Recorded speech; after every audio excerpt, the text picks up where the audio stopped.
Okay,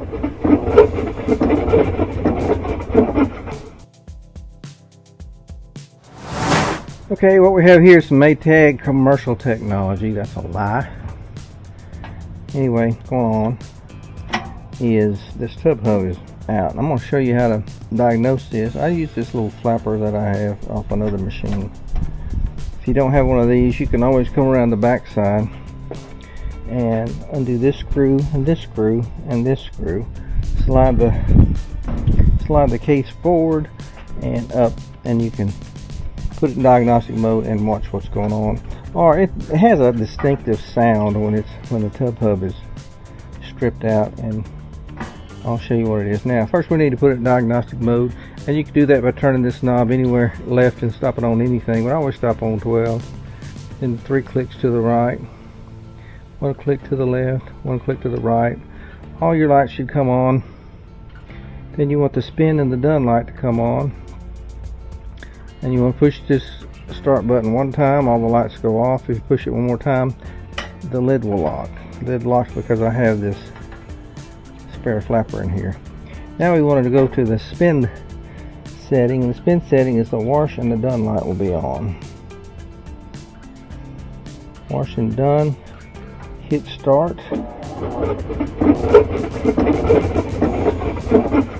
You can see what's going on. So what should happen is this tub should spin up. It's not engaged, and the reason it's not engaged is because the nylon splines have stripped out of the tub hub. And over here, if you look at this is what's underneath it. This is what Whirlpool made. This connects to the tub by these screws right here on the spline shaft, and it has a U-clip that slides in there and kind of secures it all together. This is a piece of junk. In fact, I even quit putting these on people's machines because they strip out. I mean, if the splines on the metal shaft are so far gone that it starts to strip these nylon things out, putting one of these on there might get you a couple of weeks up to a couple of months use out of the machine before they strip again. And usually that's when this happens, it's a death sentence for the machine. However, this new device by Whirlpool makes Maytag, will fix that. If you look at this device here has splines on that fits around the compromised splines of the spline shaft, and these notches, you can see there's a cone shape, and it goes into this cone shape, and as you tighten down with this spanner nut, it collapses these fingers onto the shaft where it holds a compromised shaft. This way, when you no longer have to tell the customer that their machine has a terminal illness, you can try this device and it should work. And this is the first time I've tried this device, but let's get it. One of the problems when this happens is sometimes you'll have a wash plate. Wash plates seem to be easier for me to take out than agitators. A lot of times this thing has been so compromised that the agitator is frozen on the agitation shaft. There's a 7/16 inch bolt at the bottom of this. I had a hard time getting this out, and I reassembled it so I could make this video. But I had a really hard time. I must have worked 3 hours getting this agitator out.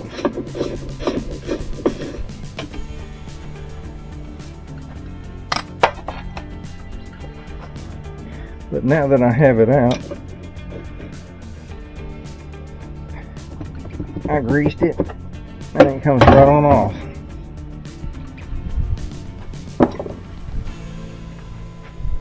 We want to save that.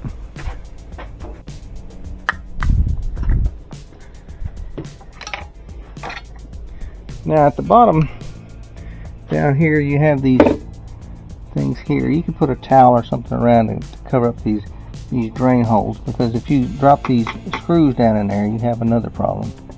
But I'm going to be careful and take them all out one by one.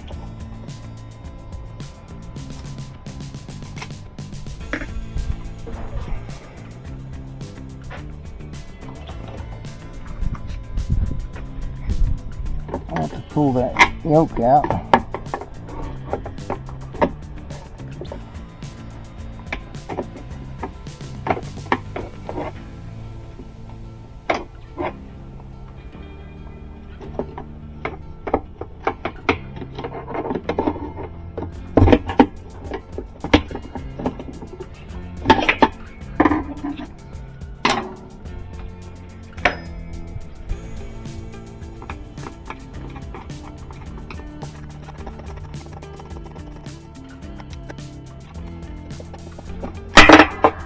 And these screws go into plastic, so you don't want to strip them. So instead of using a electric drill to drive these screws back in, use your handheld screwdriver, because you do not want to strip these screws going back in this tub.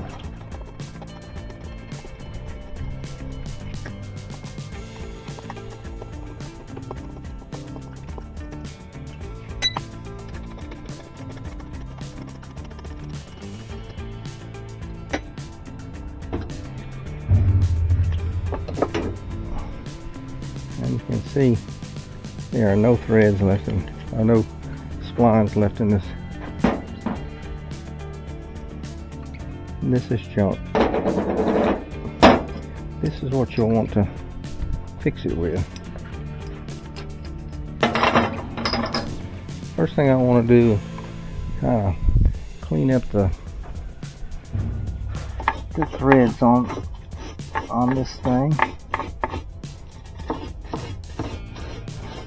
Take a wire brush out all the rust.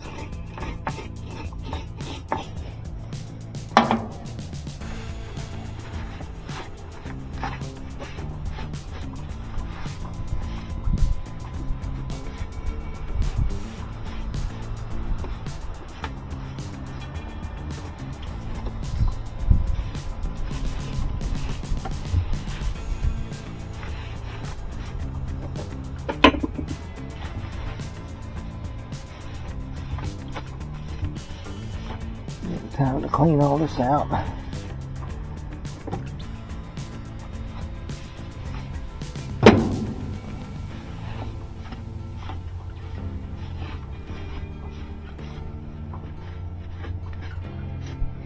Very good. Now we want to assemble this.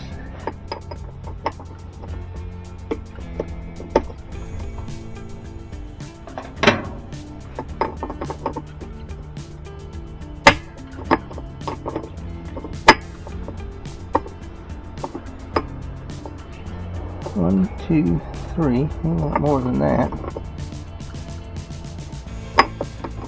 So we'll take this.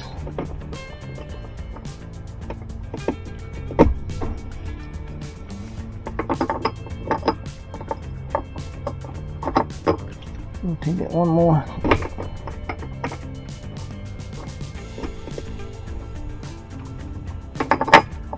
Alright. Now we have all these screw holes lined up, and we can replace our screws. We can find our screwdriver over there.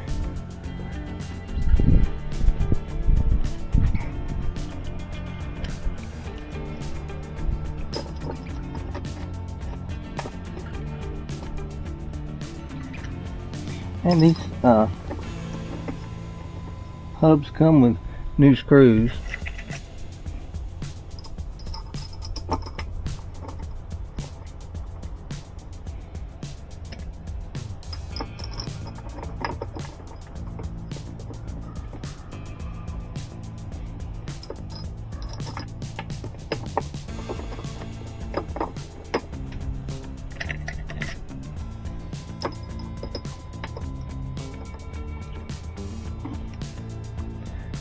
So let's tighten these up. You want to tighten them opposite.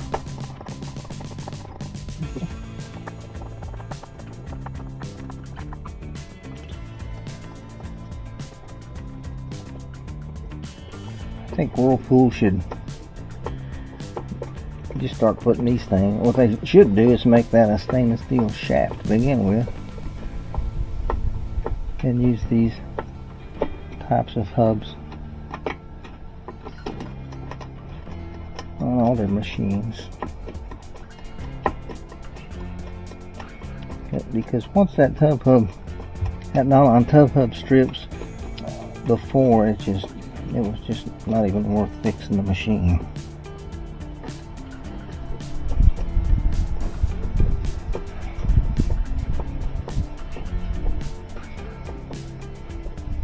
I don't know if they invented that hub for this purpose or this was an older hub. I have heard that this was a hub that went on an older model machine, one that I'm not familiar with.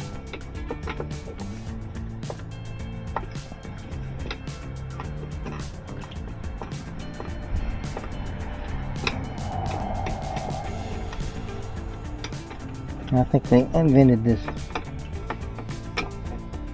device just to repair these machines. Alright, all of those are good and tight. So now we're going to take this spinner wrench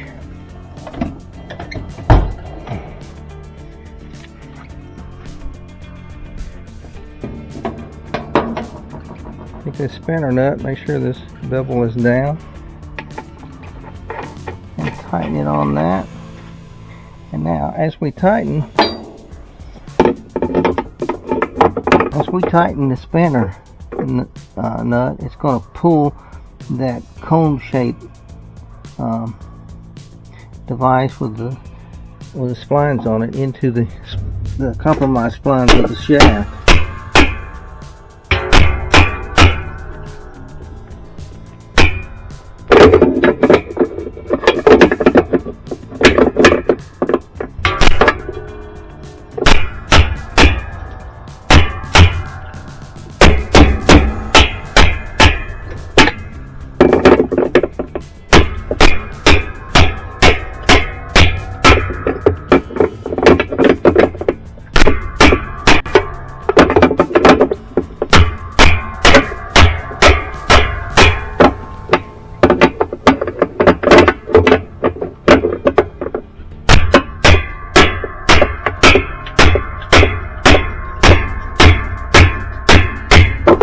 I believe that should do it.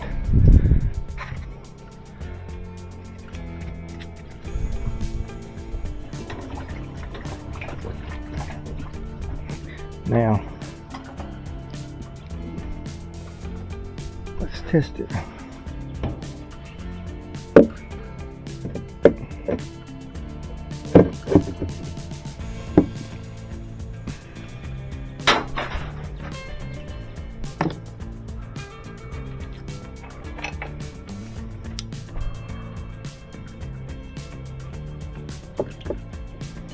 Put some grease on this.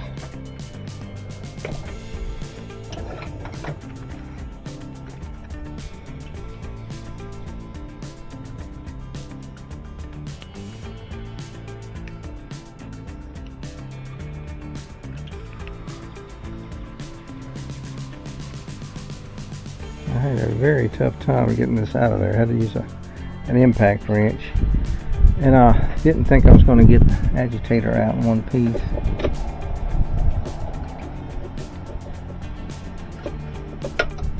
Okay.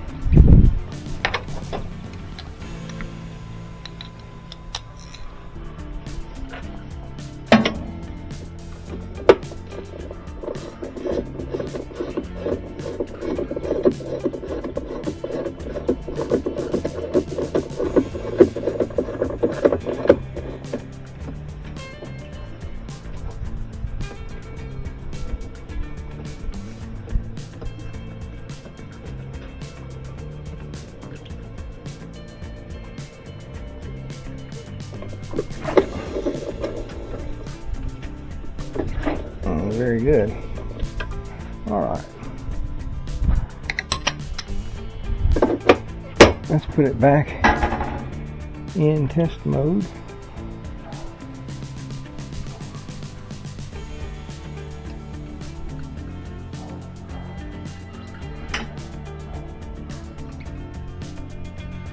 Spinning done. Push the button. Look at there. She's spinning now.